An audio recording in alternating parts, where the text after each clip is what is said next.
আসসালামু আলাইকুম, আমি আদিবা। আমি আজকে তোমাদের ফিজিক্সের গতি চ্যাপ্টারে দুটো বোর্ড কোশ্চেনের সলিউশন করে দেব। তো এখানে আমি নিয়েছি হচ্ছে যশোর বোর্ড 2019 সালের একটা কোশ্চেন, আর একটা হচ্ছে কুমিল্লা বোর্ড 2019 সালে। তো দেখো, যশোর বোর্ড 2019 সালের কোশ্চেন একটা ছক দেওয়া আছে, যেখানে বেগ বনাম সময় লেখচিত্রে তোমার বিভিন্ন বিন্দু দেওয়া আছে। আর গ নম্বর কোশ্চেনে বলছে প্রদত্ত উপাত্তের আলোকে লেখচিত্র অঙ্কন করো। তার মানে লেখচিত্রটা হবে হচ্ছে বেগ বনাম সময় লেখচিত্র। তো এখানে আমি লেখচিত্র অঙ্কন করি। লেখচিত্রের জন্য আমি এক্স অক্ষ ধরলাম, আর এটা ওয়াই অক্ষ ধরলাম, ও মূল বিন্দু নিলাম। তো এখন আমি বিন্দুগুলো বসাবো। এটা বড় করে দিই। 10, 20, 30, 40, 50, 60, 70। আর দেখো এখানে দেওয়া আছে হচ্ছে 20, 40, 60, আরও আছে 80, 100। তো দেখো আমি এখানে কম করে নেই, তাহলে হবে।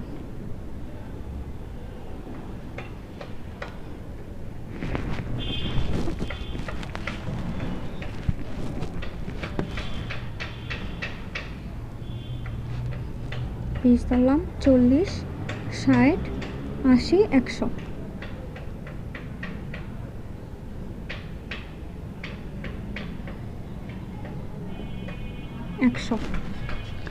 তো এখানে আমি বেগ নিয়েছি, তাই এখানে বেগ লিখে দিব,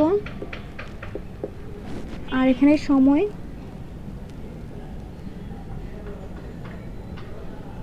টি। তো এখন আমি দেখো এখানে 0 সেকেন্ডে বেগ ছিল 0, তার মানে বিন্দু এখানে এটাই হবে। তারপর দেখো 10 সেকেন্ডে বেগ হয়েছে হচ্ছে 20, তাহলে বিন্দু এটা দিলাম। 20 সেকেন্ডে হয়েছে হচ্ছে 40, 30 সেকেন্ডে হয়েছে 60। তারপর দেখো 40 সেকেন্ডে হয়েছে হচ্ছে 60, 50 সেকেন্ডেও হচ্ছে 60 ছিল। তারপর আবার 60 সেকেন্ড হচ্ছে 80-তে গেছে। তারপর 70 সেকেন্ডে 100-তে উঠেছে। তো এখন আমি বিন্দুগুলো যোগ করব।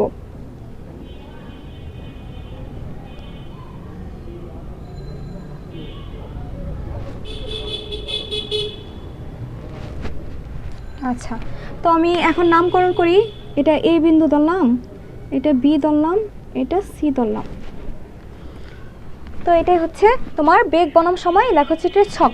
আর যেহেতু তোমার এখানে কোনো ব্যাখ্যাও দিতে বলে নাই, আবার বিশ্লেষণ করতে বলে নাই, তাই শুধু তোমার লেখচিত্রটা আঁকলেই হয়ে যাবে। তো আমি গ নম্বর কোশ্চেন আনসার পেলাম। এখন ঘ নম্বরে দেখো কি বলছে, গাণিতিক বিশ্লেষণের মাধ্যমে প্রদত্ত উপাত্ত হতে বেগের প্রকৃতি বিশ্লেষণ করো। মানে তোমার এখানে বেগের প্রকৃতি বলতে বুঝাইছে হচ্ছে, যেহেতু এখানে বেগ বনাম সময় লেখচিত্র দেওয়া আছে, তাই এখানে বেগের প্রকৃতি বলতে এখানে হচ্ছে ত্বরণের পরিবর্তন বুঝাইছে। মানে তোমার এই 0 সেকেন্ড থেকে তোমার 30 সেকেন্ড পর্যন্ত তোমার ত্বরণ কতটুকু ছিল, তারপর আবার 30 থেকে হচ্ছে তোমার 50 পর্যন্ত ত্বরণ কত ছিল, আবার 50 থেকে 70 ত্বরণ কত ছিল। দেখো এখানে আমি 0 সেকেন্ড থেকে 30 সেকেন্ড বলছি একটা কারণে, সেটা হচ্ছে এখানে দেখো বেগের পরিবর্তন ছিল, এখানে পার্থক্য হচ্ছে 20, তারপর আবার 20, এখানেও 20 পার্থক্য। কিন্তু পরবর্তীতে দেখো এখানে কোনো পার্থক্য নেই, মানে এতটুকু সমত্বরণে চলেছে। যেহেতু এখানে পার্থক্য সমান, তাই এটা সমত্বরণে চলেছে। যদি পার্থক্য অসমান থাকতো তাহলে এটা অসমত্বরণে চলতো। তারপর দেখো এখানে তোমার বেগের মান হচ্ছে সবগুলো একই, এখানে 3টা বেগের মান হচ্ছে 1 দেওয়া আছে। তার মানে এখানে হচ্ছে গাড়িটি সম বেগে চলেছিল, তাই বেগগুলা এক। তারপর দেখো আবার এখানে পরিবর্তন ঘটেছে, এখানে আবার 20 করে বেড়েছে, আবার এখান থেকেও 20 করে বেড়েছে। তার মানে ওইখানে গিয়ে আবার গাড়িটি সমত্বরণে চলেছিল। তাই গাড়িটির ত্বরণ এই 0 থেকে 30 সেকেন্ড পর্যন্ত একটা হবে, আর 30 থেকে হচ্ছে 50 সেকেন্ড পর্যন্ত ত্বরণ এখানে 0 হবে। তারপর হচ্ছে কারণ যেহেতু এটা সমবেগে চলেছিল, আবার 50 থেকে 70 সেকেন্ডে আরেকটা ত্বরণ হবে। এখানে মোট 3টা ত্বরণ হবে। তো গাণিতিক বিশ্লেষণের মাধ্যমে প্রদত্ত উপাত্তের বেগের প্রকৃতি বলতে এখানে ত্বরণ বুঝাইছে। তো আমি এখানে লিখি 0 থেকে 30 সেকেন্ড এর ক্ষেত্রে ত্বরণ, সেই ত্বরণ ইকুয়াল টু হচ্ছে V minus you by T. তো দেখো এখানে কি কি দেওয়া আছে, এখানে দেওয়া আছে তোমার আদিবেগ হচ্ছে 0 মিটার পার সেকেন্ড, শেষ বেগ দেখো শেষ বেগ হচ্ছে 60, আর সময় দেখো এখানে 30 সেকেন্ড। তো আমি এখন মানগুলো বসাবো। তো দেখো এখানে 2 মিটার পার সেকেন্ড স্কোয়ার পেয়ে গেলাম, এখানে ত্বরণের মান হচ্ছে 2 মিটার পার সেকেন্ড স্কোয়ার। তারপর দেখো এখন আমি 30 থেকে 60 বের করব, এটা বের করার দরকার নাই, তারপরে বের করে দিতে চাইলে দিতে পারো, বা এখানে লিখে দিতে পারো, যেহেতু এই পর্যন্ত গাড়িটি সমবেগে চলেছিল তাই এখানে কোনো ত্বরণ নেই, ত্বরণ শূন্য। আর যদি বের করতে চাও তাহলে বের করবা হচ্ছে 30 থেকে 50, 30 থেকে 50 সেকেন্ডের ক্ষেত্রে ত্বরণ।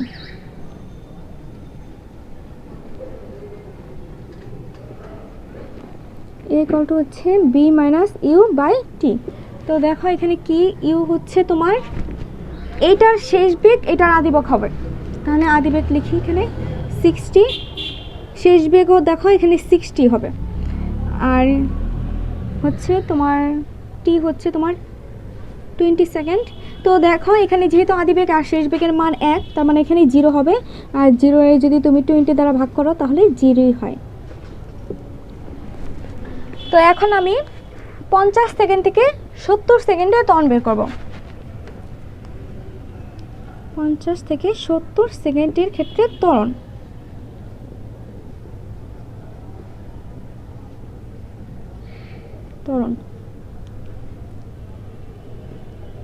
তো দেখো এখানে কি কি দেওয়া ছিল, আদিবেগ হচ্ছে এটা শেষ বেগ, এটা আদিবেগ হবে, তার মানে 60 মিটার পার সেকেন্ড।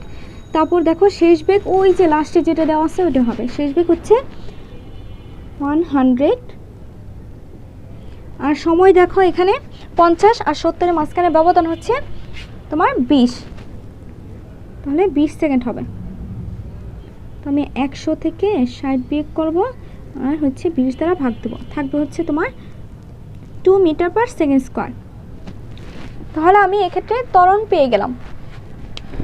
তো এখানে আমি ও এ অংশ A B R C D দ্বারা মনে হয় চিহ্নিত করেছিলাম, বিসি দ্বারা চিহ্নিত করেছিলাম। তো ও এ অংশে হচ্ছে ত্বরণ এটা ছিল 2 মিটার পার সেকেন্ড স্কোয়ার, আর হচ্ছে তোমার বিসি অংশে ত্বরণ ছিল হচ্ছে ও এ ছিল, তো এ বি অংশে ত্বরণ ছিল হচ্ছে তোমার 0 মিটার পার সেকেন্ড স্কোয়ার, তারপর আবার তোমার বিসি অংশে ত্বরণ ছিল হচ্ছে 2 মিটার পার সেকেন্ড স্কোয়ার। বা তুমি এটা বলতে পারো এখানে যে 0 থেকে 30 সেকেন্ড পর্যন্ত ত্বরণ ছিল হচ্ছে 2 মিটার পার সেকেন্ড স্কোয়ার, আবার 30 থেকে 50-তে ছিল হচ্ছে তোমার 0 মিটার পার সেকেন্ড স্কোয়ার, 50 থেকে 70-তে ছিল হচ্ছে 2 মিটার পার সেকেন্ড স্কোয়ার। আচ্ছা, তাহলে এর আনসার গেল। তো 2 নম্বর কোশ্চেনে দেখো তোমার লেখচিত্র দেওয়া আছে, এখানে কুমিল্লা বোর্ড 2019 সালে কোশ্চেন, এটা দুটো লেখচিত্র দেওয়া আছে, একটা বেগ বনাম সময়ের লেখচিত্র, আর এটা হচ্ছে সরণ বনাম সময়ের লেখচিত্র। লেখচিত্রটা আমি ফিল আপ করতে ভুলে গেছি। এখানে হবে হচ্ছে তোমার 10 সেকেন্ডে 10 দিয়েছিল, তারপর হচ্ছে তোমার 15 সেকেন্ড হচ্ছে 10ই ছিল, আর সিডি হচ্ছে তোমার 20 ছিল, এরকম ছিল লেখচিত্র। তো এটা যদি আমি ও এ দিই, এটা বি, এটা সি ছিল না, এরা এটাকে এ দিছে, এখান থেকে লেখচিত্র শুরু করেছে, এটাকে দিয়েছে হচ্ছে এ, এটাকে বি, এটাকে সি, আর এটাকে ডি দিয়েছে। আচ্ছা, তো দেখো এটা হচ্ছে বেগ বনাম সময় লেখচিত্র, আর এটা হচ্ছে সরণ বনাম সময় লেখচিত্র। সরণ মানে হচ্ছে দূরত্ব বনাম সময় লেখচিত্র। তো দেখো গ নাম্বার কোশ্চেনে কি বলছে, গ নাম্বার কোশ্চেনে বলছে চিত্র পি, ও এটা হচ্ছে চিত্র পি আর এটা হচ্ছে চিত্র কিউ, দুটো চিত্রের নাম দেওয়া আছে এখানে। তো গ নাম্বার কোশ্চেনে বলছে চিত্র পি গাড়ির অতিক্রান্ত দূরত্ব নির্ণয় করো, মানে এখানে গাড়িটি অতিক্রান্ত দূরত্ব নির্ণয় করতে হবে। এই ক্ষেত্রে লক্ষ্য করো গাড়িটি যখন 0 সেকেন্ড ছিল তখনই গাড়িটির আদি বেগ ছিল হচ্ছে 15 মিটার পার সেকেন্ড, মানে গাড়িটির আদি বেগ ছিল হচ্ছে 15, মানে গাড়িটি যখন শুরু করেছে তার যাত্রা তখনই গাড়িটি হচ্ছে 15 মিটার পার সেকেন্ড আদি বেগে শুরু করেছিল। তারপর গাড়িটি ধীরে ধীরে সমমন্দনের কারণে তোমার 30 সেকেন্ডে এসে হচ্ছে তোমার গাড়িটি থেমে গেছে, তখন তার শেষ বেগ দাঁড়িয়েছে হচ্ছে 0 মিটার পার সেকেন্ড। তো এই ক্ষেত্রে দেখো গাড়িটি অতিক্রান্ত দূরত্বের ক্ষেত্রে যেহেতু বেগ বনাম সময় লেখচিত্র দেওয়া আছে, তাই আমি এখানে এই সূত্র অ্যাপ্লাই করব, s = u + v / 2 × t। Bangla লেখাগুলো তোমরা নিজেরা লিখে নিও। এখানে কি কি দেওয়া আছে দেখো, এখানে আদি বেগ দেওয়া আছে হচ্ছে 15 মিটার পার সেকেন্ড, আর শেষ বেগ হচ্ছে 0। দেখো এই যে শেষ বেগ এটা 0 হবে, কারণ থেমে গেছে গাড়িটি, তাই 0 মিটার পার সেকেন্ড দিলাম। তারপর দেখো এখানে টি কি দেওয়া আছে, টি হচ্ছে তোমার 30 সেকেন্ড। তো দেখো আদি বেগ হচ্ছে 15, 0/2 ইন্টু হচ্ছে 30। তো ভাগ করি, দেখো 15কে যদি 2 দ্বারা ভাগ করি আর 30 দ্বারা গুণ করে দ্বারা হচ্ছে 225। এটাই আনসার। তাহলে আমরা গয়ের আনসার পেয়ে গেলাম 225, মানে পি গাড়িটি মোট অতিক্রান্ত দূরত্ব হচ্ছে 225 মিটার। আচ্ছা, এখানে মিটার লিখে দেবা, মিটার। তারপর দেখো ঘ নাম্বার কোশ্চেনে বলছে কিউ লেখচিত্র হতে গাড়িটির গতিবেগের বিভিন্ন অবস্থা বিশ্লেষণ করো। আমি এর আগেরটাই তোমাকে দেখিয়েছি, যদি বলে গতিবেগের বিভিন্ন প্রকৃতি বিশ্লেষণ করো বা অবস্থা বিশ্লেষণ করো, আর ওই ক্ষেত্রে যদি বেগ বনাম সময় লেখচিত্র হয় তাহলে সেখানে হচ্ছে ত্বরণের কথা বিশ্লেষণ করতে হবে, মানে ত্বরণ বের করতে হবে। আর যদি এখানে সরণ বনাম সময় লেখচিত্র দেওয়া থাকে তাহলে বেগের মান বের করতে হবে, বেগের প্রকৃতি বিশ্লেষণ করতে হবে। এটা ক্লিয়ার? আচ্ছা, তো দেখো এখানে আমি গ নাম্বার কোশ্চেনের আনসার এখন লিখব। বলছে কিউ লেখচিত্র হতে গাড়িটির গতিবেগের বিভিন্ন অবস্থা বিশ্লেষণ করতে। তো আমি এখানে এ বিতে তার বেগটা কত ছিল তা বের করব, আবার বি সিতে বেগ কত ছিল, সি ডিতে বেগ কত ছিল এটা বের করব। তো দেখো এখানে এ বি অংশের ক্ষেত্রে বেগ যদি আমি বের করতে যাই, এখানে যেহেতু সরণ আর সময় দেওয়া আছে তাই এখানে বেগের সূত্রটা হবে হচ্ছে বি অংশে বেগ ভি = হচ্ছে s/t। তো দেখো এই বি অংশে s ছিল হচ্ছে 10 মিটার আর টি হচ্ছে তোমার 10 মিটার, তাহলে 10। তাহলে এখানে বেগের মান হচ্ছে 1 মিটার পার সেকেন্ড। তারপর দেখো বিসি অংশে বেগ কত, বিসি অংশেও সেম সূত্র হবে, s/t। তো দেখো বিসি অংশের ক্ষেত্রে তোমার এখানে s ছিল হচ্ছে তোমার 10 মিটার আর তোমার এখানে সময় ছিল হচ্ছে, এটা এভাবে একটু রেখা দিয়ে আমি তোমার বুঝাই দিই, এটা এরকম ছিল। তার মানে এখানে দেখো সময়ের পার্থক্য হচ্ছে 5 মিটার, তাহলে এখানে 5 হবে, তাহলে আমি পেলাম 2 মিটার পার সেকেন্ড। যেহেতু এখানে আমি বেগ বের করতেছি তাই এখানে 2 হবে না, এখানে 1 হবে। আচ্ছা, এখন আমি সিডি অংশের ক্ষেত্রে বেগ নির্ণয় করব। এটা হচ্ছে ছিল বিসি অংশের বেগ, বিসি। এখন সিডি অংশে বেগ নির্ণয় করব। বেগ ভি = হচ্ছে s/t। তো দেখো এই ক্ষেত্রে s এর মান দেওয়া আছে হচ্ছে এই 10 থেকে এটা 20 ছিল, মানে এখানে দেখো 10 ডিফারেন্ট, পার্থক্য হচ্ছে 10। তো এখানে আমি s এর মান হবে হচ্ছে 10, আর এখানে দেখো এটার রেখাটা হচ্ছে এইভাবে আসবে। তো দেখো এখানে 5 মাঝখানে পার্থক্য 15 আর 20 এর মাঝে, তাহলে এখানেও 5 হবে। তো এটার আনসার হচ্ছে 2।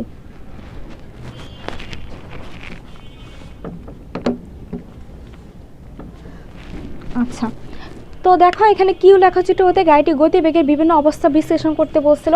তো তোমরা ফার্স্টে হচ্ছে এবি অংশের বেগটা নির্ণয় করবা, তারপর বিসি অংশে বেগ নির্ণয় করবা, আবার সিডি অংশে বেগ নির্ণয় করবা। তারপর লিখবা উপরে গাণিতিক বিশ্লেষণের মাধ্যমে আমরা পাই এবি অংশে বেগ ছিল হচ্ছে 1 মিটার পার সেকেন্ড, তারপর বিসি অংশে বেগ ছিল হচ্ছে 2 মিটার পার সেকেন্ড, সিডি অংশে বেগ ছিল হচ্ছে 2 মিটার পার সেকেন্ড। তো তো আশা করি তোমরা দুটো কোশ্চেন আনসার ভালোভাবে বুঝতে পেরেছো। আবার দেখা হবে পরের ভিডিওতে। আল্লাহ হাফেজ।